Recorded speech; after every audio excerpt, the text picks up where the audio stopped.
Good afternoon, YouTube. This is Chuck, and it's Saturday, April 12th, 2025, about 1:30 in the afternoon, and as you can see, I'm out here in the van/recording studio, and wanted to tell you a little bit about the activity that I had on this last trip over to Cottonwood, and this will be a Bigfoot video, and but in order to tell you what happened, I got to give you a little backstory first, and first, I'll tell you a little bit about the topography of the area and the history.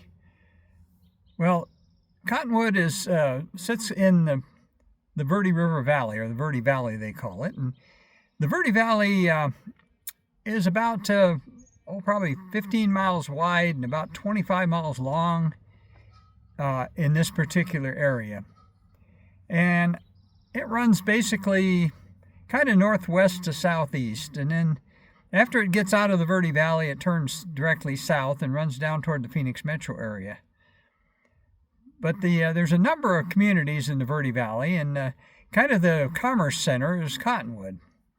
And Cottonwood has about 12,000 people or so, and there's other communities, both incorporated and unincorporated, surrounding it, which probably brings it up I don't know, closer to 20,000 population. So it's got all the normal stuff, the Super Walmart and Home Depot and all that, grocery stores and all that thing. But anyway, Cottonwood sits right along the river, and it sits right at the base of Mingus Mountain. And Mingus Mountain is in the Black Mountain Range, and that's the south boundary of the Verde Valley. The north boundary of the Verde Valley are the cliffs and the red rocks around Sedona. Well, the Sedona area is well known for Sasquatch activity. In fact, paranormal activity of all kinds. And and part of the reason for that is, of course, there's a lot of the people that live there. There's a lot of mediums and people that are open more to the paranormal aspect of it. And of course, that they're more likely to pick up on this kind of thing and to know about it, to know that it's there. Well, Mingus Mountain, on the other hand, is about 7,800 feet, so it's way up there. There's pine trees, but Mingus Mountain, interestingly enough, in legends of the Apache people, the beliefs of the Apache people, there are 4 mountains in Arizona that are the home of the mountain spirits, and they call them the GAN, G-A-A-N. And I've talked about that in videos before. Well, those mountains are number one is the Humphreys Peak and the San Francisco Peaks at Flagstaff. It's the tallest mountain in Arizona. And on the east side is Mount Baldy on the White Mountain Apache Reservation, which is actually the second highest mountain in Arizona. Well, the third one is Mount Graham down near Safford. That's another tall, kind of what they call one of the southern Arizona sky islands. Well, and the fourth one, folks, is Mingus Mountain. And Mingus Mountain has a long history of Sasquatch-related activity. Well, the place we stayed was on the south side of Cottonwood, and it was basically right at the base of the mountain. And, of course, I knew all this going over there, and I kind of suspected that there would be some kind of activity would happen.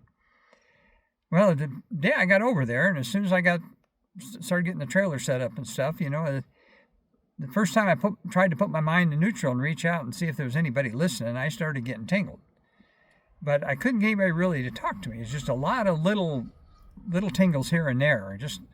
And it appeared to me that they were the kind of like the juvenile ones, where they'll reach out to you, but they won't talk to you, and you can get kind of a sense of uncertainty, but a sense of excitement. And I've often referred to that as a holy shit, he can hear us. What do we do now? And I was getting those kind of tingles pretty regular. Well, we went over there on Thursday, and on Saturday, I had a meetup with a friend, who is a medium who lives in Sedona. And so we met at the Starbucks inside the Safeway grocery store in Cottonwood.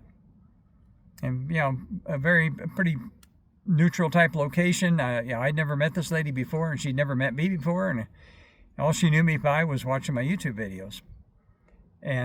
But she was also friends with one of our other folks of other Squatcher folks that I've been going out with for quite some time.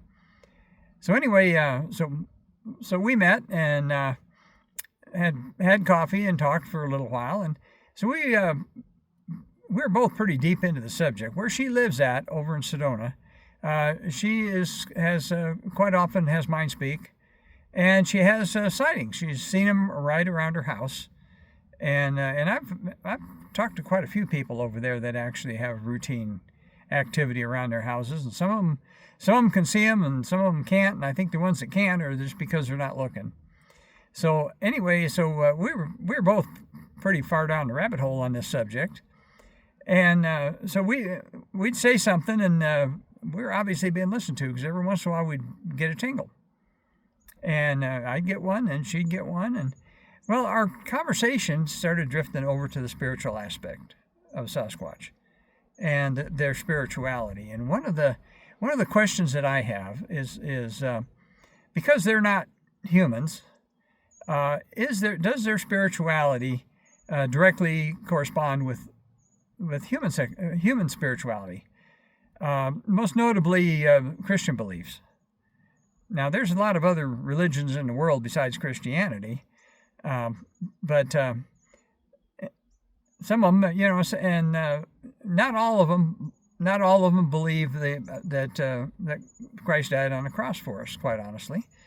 And I know that the Sasquatch people know about what our beliefs are, and they know about Jesus. But my question's always been, and they never really explained it to me or clarified it with me, as to whether that is their belief as well. Well, we got discussing that. We got to talking about that.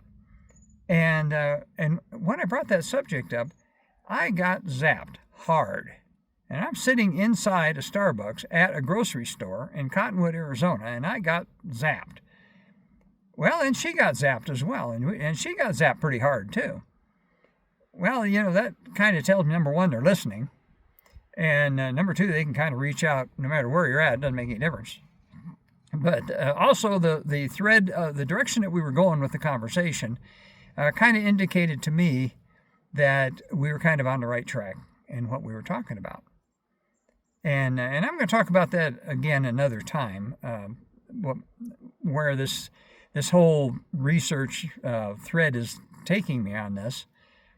But basically, there are different kind of people than us. And I know they believe in the Almighty, but I still have questions as to exactly how much their beliefs parallel Christianity. And so that's neither good or bad. It's just the way it is. Well, that was the first thing that happened. Well, then a couple of nights later, I woke up in the middle of the night, bang, wide awake. Now, I've learned if I wake up in the middle of the night and got to go potty or something, I'm usually a little bit groggy. But I've learned over the past few years that if I wake up, bang, wide awake, a lot of times that's because somebody wants to tell me something.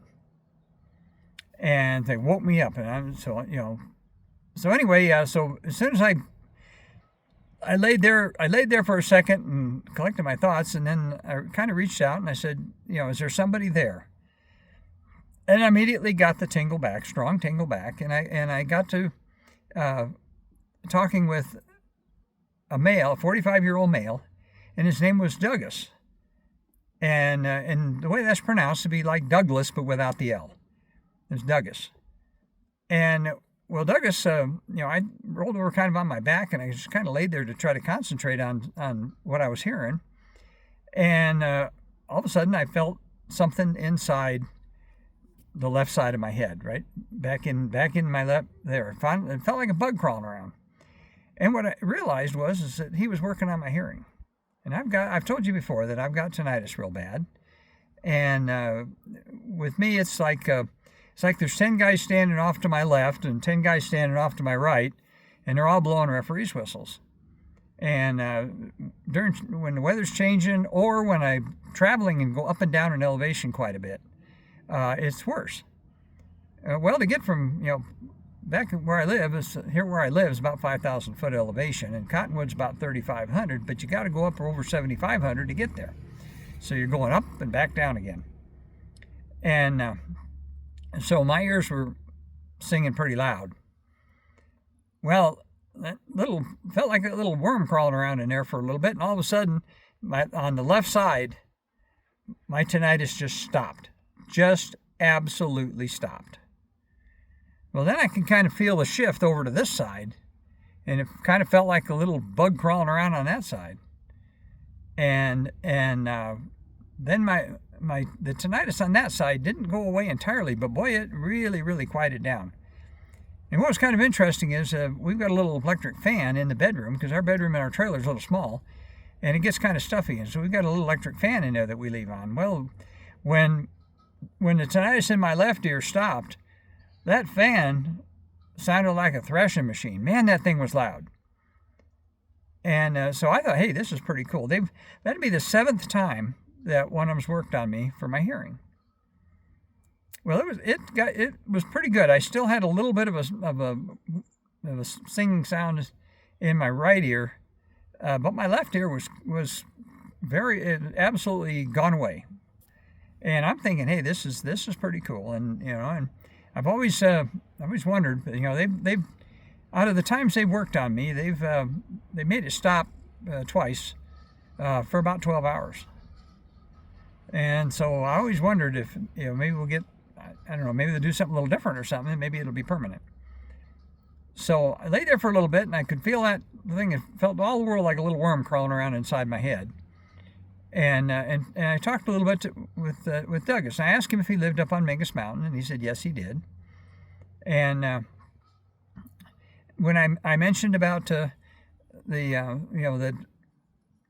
was the home of the Gan, and he acknowledged, yes, that's true. They're the mountain spirits of Apache legend.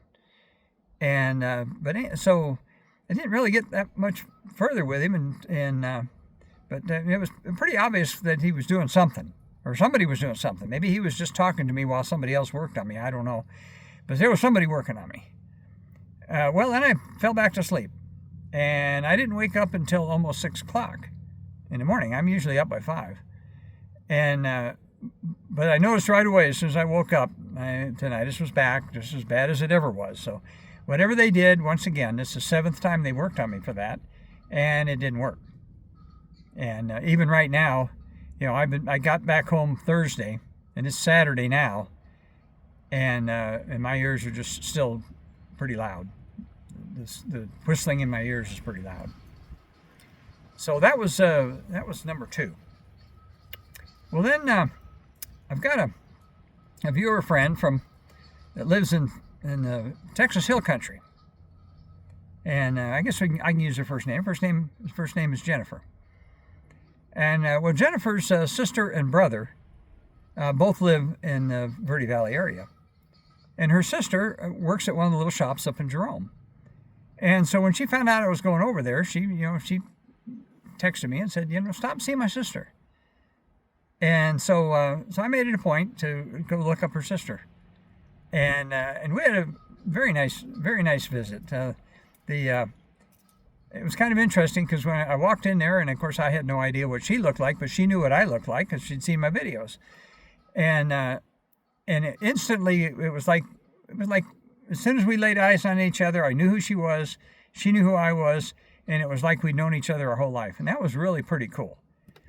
Well, she and her brother do quite a bit of hiking, and they hike a lot on Mingus Mountain, and they've had a number of different things happen. They've had rocks thrown at them, and they've had the feeling that they're being watched and paralleled and this kind of thing, and so we were talking a little bit about that.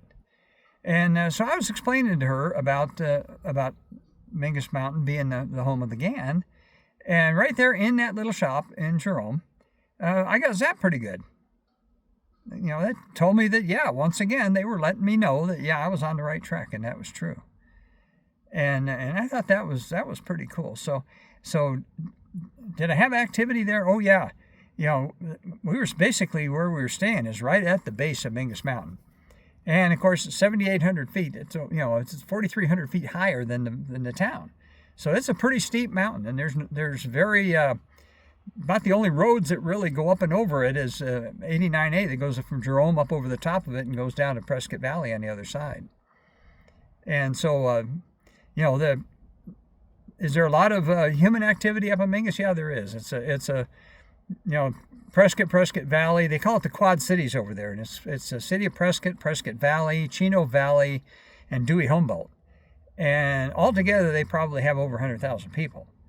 And so they have quite a few people that recreate up there. There's also right up above Cottonwood, there's a whole series of communications towers. And so the whole area of Cottonwood has excellent cell phone signal, and they have 47 channels of digital TV, broadcast TV off the top of that mountain. And so they don't even have cable TV in Cottonwood. They don't need it. We had all the TV we'd ever want directly off the antenna. And so the other thing they do up there, which is kind of interesting, is a parasail. There's a cliff face that faces the north, so it faces right over Cottonwood. And the parasailers, when the conditions are right, they'll drive up there and they'll parasail off the mountain, and they'll fly all over the place and finally land down in the valley, down at near Cottonwood Airport. And so that's pretty cool. If I was younger, I'd try to do that. I think maybe. Probably reckon kill myself now. But anyway, that's we were over there for 7 days, and I had numerous tingles. Didn't get a lot of activity as far as names, and I reached out and I asked several times if there was an elder that would be willing to speak with me, and the closest I got was Douglas. And so I got zapped plenty, including in the middle of a supermarket, talking with a lady. Got my hearing worked on, unsuccessfully, unfortunately. And up in Jerome, right in the middle of the store, customers all around, I ended up getting pretty good solid tingle. So I expected activity, and I'm sure that the Verde Valley, doesn't. We stayed over there once before, and we stayed actually at the Dead Horse Ranch State Park, which is right on the river, and I had a little activity then too, but I didn't know as much about names and stuff as I do now. And that was about 5 years ago. So anyway, that'll bring you up to date on what the activity was so far. I've got another one that I've been working on for about a month now, and but I'm having trouble connecting all the dots to hook together to bring it to you. And I had quite a bit of reaching out, contact, phone calls, and so forth while I was over there. And some of the stuff there was pretty interesting as well. But I wanted to bring you what I experienced personally. And so I'm going to wrap this one up for right now. And as always, I'm going to tell you to take care of each other and love each other and be thankful for what you have and show gratitude, because that's really, really important. We tend to sometimes complain a little bit too much, but we don't show enough gratitude for what we really have. And compared to a lot of people in other parts of the world, we're pretty darn fortunate to live here and live the way we do. There's an old saying that the garbage disposal in your kitchen eats better than a lot of people in the whole world. And that's true. So for right now, until I talk to you again, I guess there's nothing more to do, but until we talk again, let's tell you, peace out.